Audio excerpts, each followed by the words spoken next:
Okay, please remain standing for prayer. Miss Ariel, can you lead the prayer? Let us pray. Lord, we thank you for this time and amen. Please.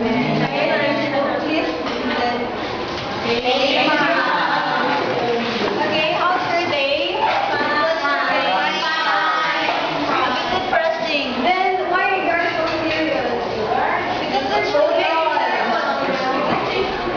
Wow, thank you. Well, may I know for our class monitor with us today? Alana Rose, Minea, and Jared Isabella are absent. They broke their legs or they have just their day? They have their day? Right, so by the way, tomorrow is Friday. So, can I suggest something? Can we wear black t-shirt and with lipstick? Why black? Sure, ma'am. We can afford that tomorrow. Really? Okay. So, can I... could also have a lipstick or... So, enough for that. So, before we are going to proceed with our new lesson, let us first review the previous lesson. So, can I ask Jenny May, what was our previous lesson? Our previous lesson, ma'am, is all about ecosystem. Okay, very good. Thank you.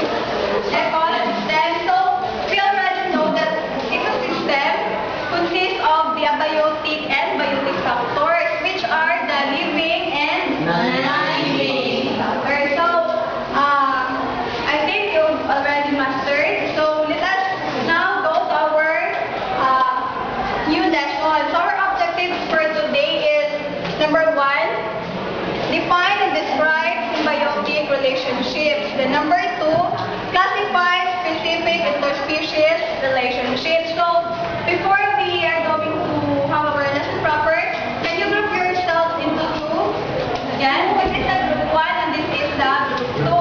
We will be having our activity, which is, are you familiar with paint me a picture?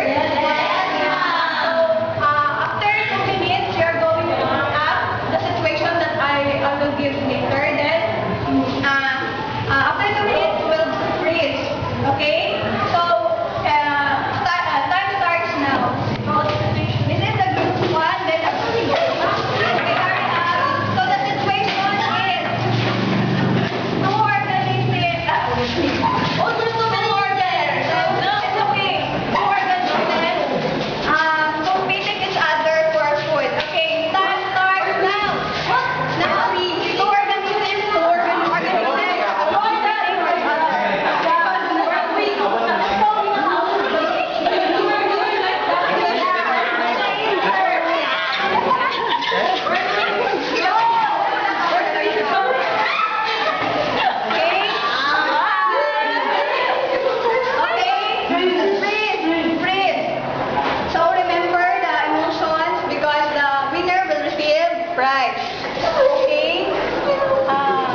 relationship between individuals of different species where both individuals derive a benefit.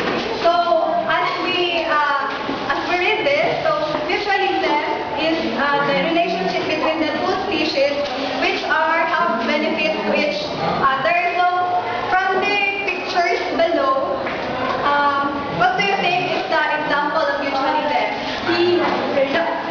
My gosh, don't answer me, girls. Just raise your hand so that I can recognize you, Ellie. Mutualism is letter C. Letter C. Ellie is correct? Yes. Okay, the example of mutualism is the carabao and the bird. So,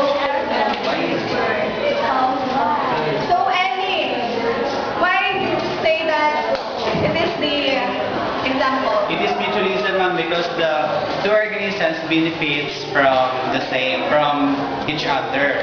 The bird is the microorganisms on the head of the carabao, and the carabao gains a benefit through the cleaning of the bird's head. Correct. So, is this right? Yes. So, next type is the commensalism. You can read. Okay, read. Commensalism is a relationship between two living organisms where one benefits and the other is not significantly harmed or helped. So, the two individuals have their relationship, and the one is benefit, while the other is not significantly harmed, but not also benefit. So, the example is A, B, D, or E. Lizelle? Letter B, ma'am. Letter? B. Letter D. Okay, correct? Yes, ma'am. So, can you explain? Because according to the picture, it is an orchid attached to a tree wherein the tree is neither harmed or benefited by the orchid. Okay, so the orchid is the one who benefits, then while the tree is not harmed also that. So next is the parasitism. Who can read parasitism? Johnny Bing? Read this parasitism. Parasitism, relationship which one member of the association benefits while the other is harmed. So there is the two individuals having their interaction, that the first will be harmed and the other will benefit. So the best example is letter A. Letter A. So just assume that this is my body. What Ew. Mom, your body is ill. Can you explain it further? The one organism benefits, one organism in that picture benefits the other which is harmed. Okay, is it right? Yes. Okay, can we now proceed to the predation? Yes, ma'am. Okay, predation. I will be the one who is predation is the interaction between species in which one species uses another species as food. So there is two types of animals that involve, which is the predator and the prey. So the predator is the one who eats, while the prey is the one who is.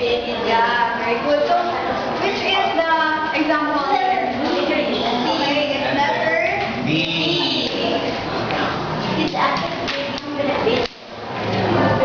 Okay. Do you know what is this? Yeah.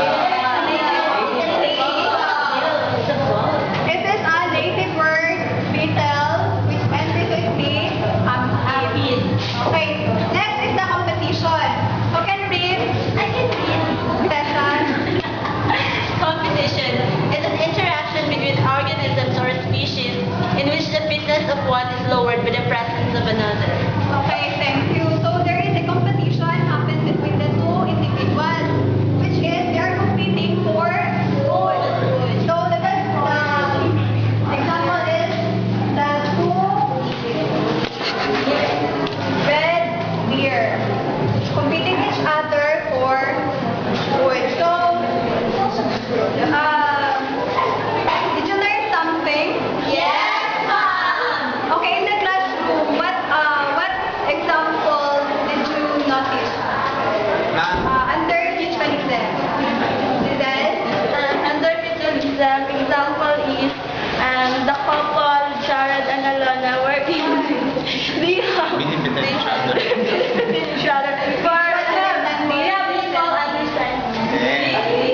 symbiotic relationship for us to know and appreciate the interaction of us living organisms to the non-living things such as stones, and also from living organisms to other living organisms. Yeah, And that's right. So, to trace the interaction in our ecosystem. So, another idea, Valerie, Yes.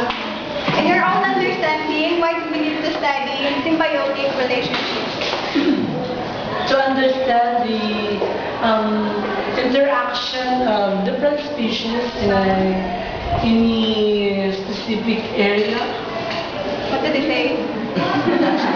Interpreter, I'm just joking. So, of course, that's right.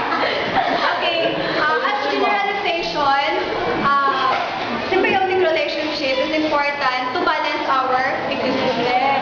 Of course, it is also a lifelong interaction, including or involving the close physical and biochemical contact with the species. So, is it interesting? Yeah! So, I think that's all for today. See you again tomorrow. Wait. Wait. I forgot. We will be having our quiz today. Oh, quiz? So, get 1/4.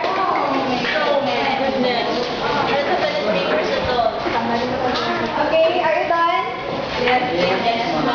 Okay, pass your papers. In year of 19. Okay, I think everybody got perfect score. So as your assignment can be read in advance the energy flow in an ecosystem. So